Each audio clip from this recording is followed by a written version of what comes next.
Good morning, children. As you know that we are reading the arithmetic progression on AP. We have been sending videos and you have been solving the problems. So most of the students have sent these problems. They have doubt. So we'll deal about these problems. Before we solve these problems, a student must know to solve this kind of fractional problems. That means a set of AP consisting of fraction numbers. These are the requirements that you should know.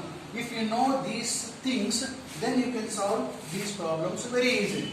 If you don't know this, then it is not possible. For example, you should know subtraction of fraction. So do you know, all of you, what is subtraction of fraction? How to subtract fraction if you know? So if you know that, then you can solve this problem.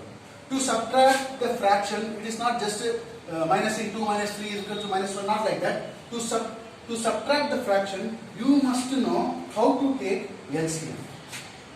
If you know how to take LCM, you should know what is prime factorization. To know what is prime factorization, you should know tables. These are the interconnection between the things to solve this problem. If you give assurance that you will learn all these things, this is the raw material required for you to solve these problems. Understand properly. These are the raw materials. Without knowing this, it is impossible that you are solving this problem. Understand, children? Now, we should know subtraction of fraction. Fractions are not just simply subtracted like that. For that, LCM is required. We have everything written, how to take LCM, everything. That we'll see.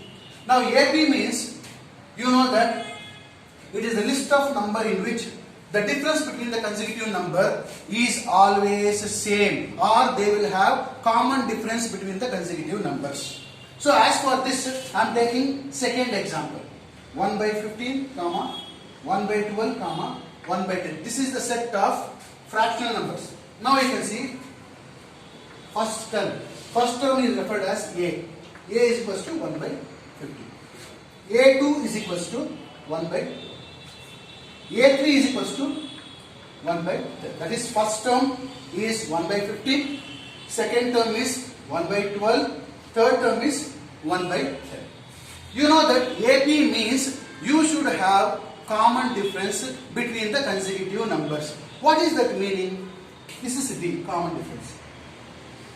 This should be equal to second term minus first term, and second term minus first term should be equal to third term minus second term. That is the condition. If fourth term is there, then second term minus first term should be equal to third term minus second term equals to fourth term minus third term. Like this. There should be common difference. Difference between the consecutive numbers should be common. That is the condition for arithmetic progression, which you know already. Now I have taken D is equal to A2 minus A1. That should be equal to A3 minus A2. A2 is nothing but 1 by 12 minus 1 by 15. A2 is nothing but 1 by 12.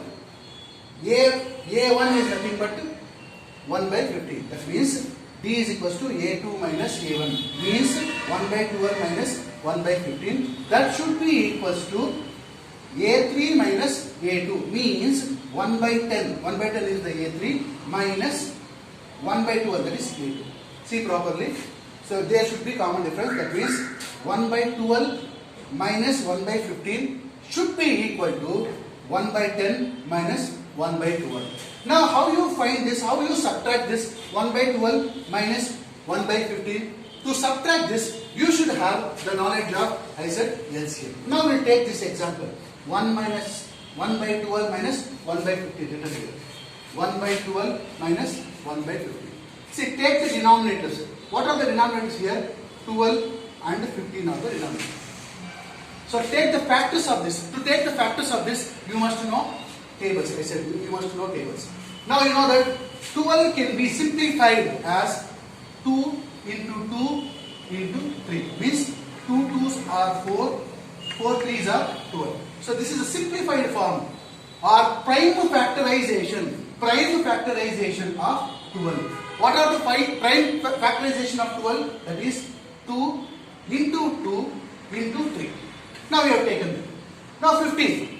Take the prime factorization of 15. 15 can be written as 3 into 5. 3 into 5. See, I have not changed anything. In the mathematics, it's very important that we are not going to change anything. We are not going to change the meaning of what is given. You can alter it anyway. For example, 12 remains 12 itself. However you write it. But 12 should remain 12 itself. I want, for my sake of convenience, I have taken 12 as 2 into 2 into 3.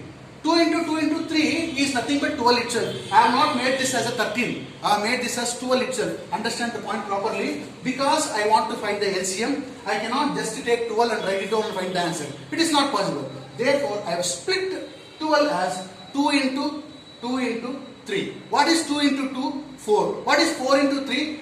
12. That's I said tables knowledge is very important. Now 15. 15 can be written as 3 into 5.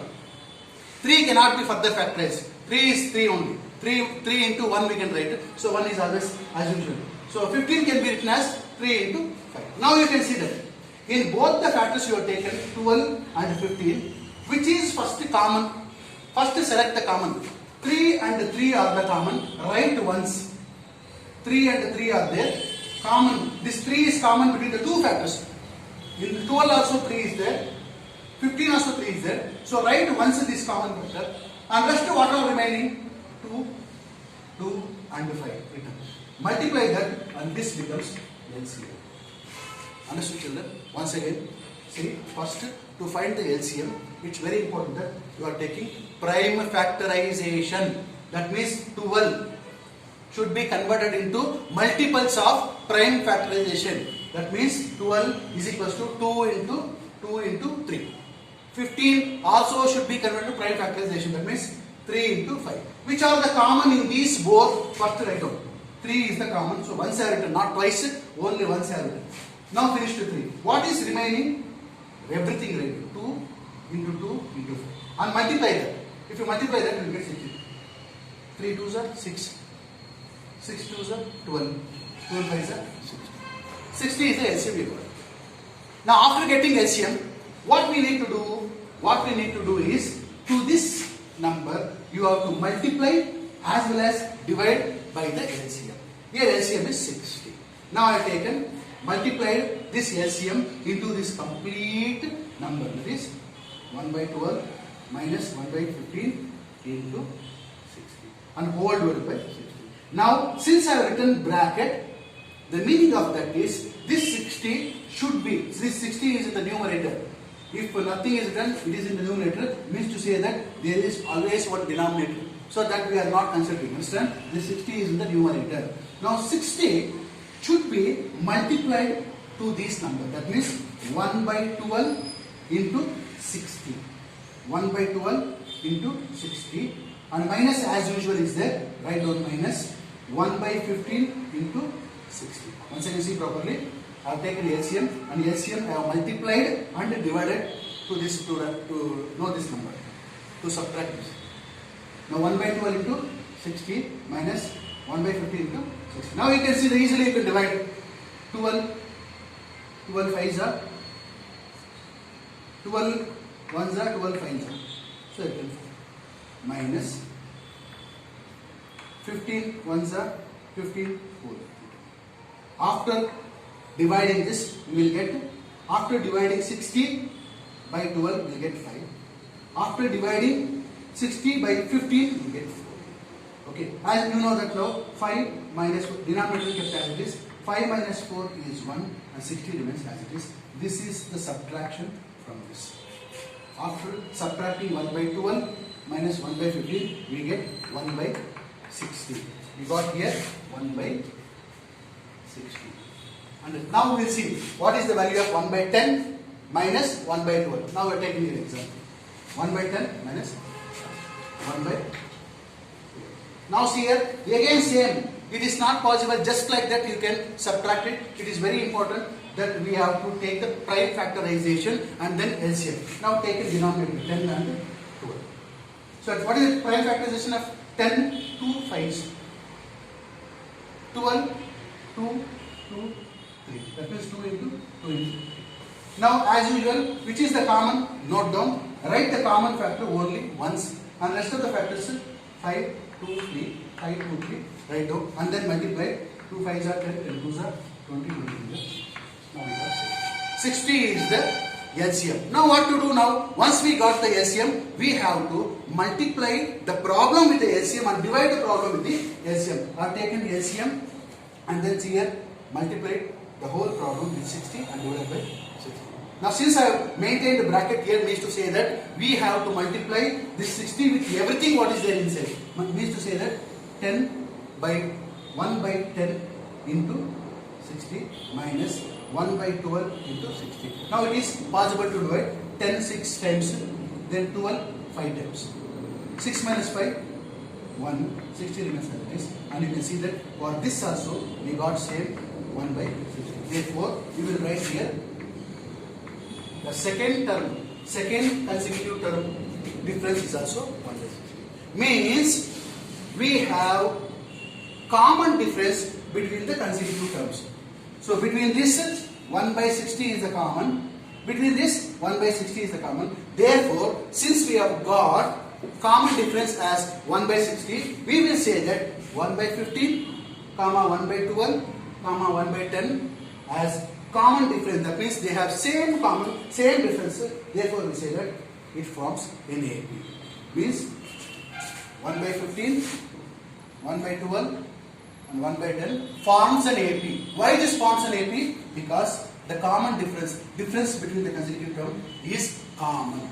Thus we say that this particular set of number is AP. Did you understand, children? In the next video, we will solve few more doubts. Thank you. See you.